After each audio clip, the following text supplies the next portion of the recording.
Another way to make a data member's value available to a derived class is by using the protected access modifier. Let me show you what I mean. We'll change both of these in the account class.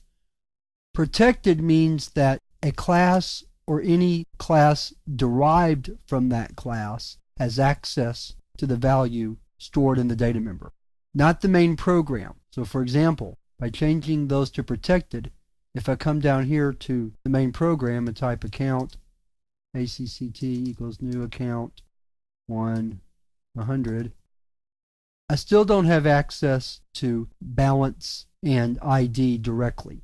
I can through the property, but only because the property was defined.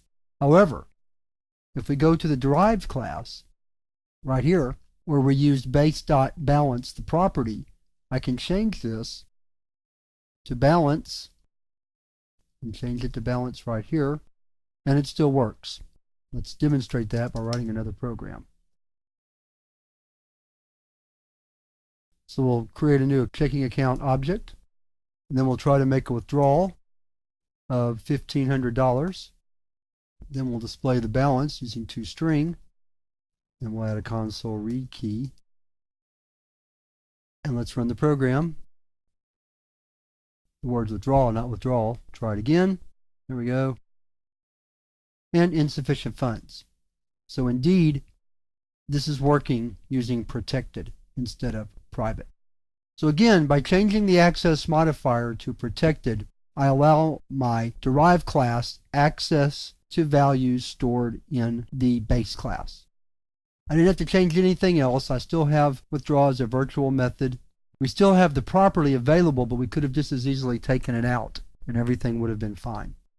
Now, the use of protected is somewhat controversial because some programmers say that using protected breaks encapsulation, since you're allowing any sort of outside access to the base class's data member values. But I somewhat disagree with that, because what we're really concerned about more than anything else is the universal access via the main program to a data member. We don't have it here, as I showed you earlier. If I try to access balance or ID directly, I cannot do it because they are hidden from the main program, but available in the class definition and in the derived class definition.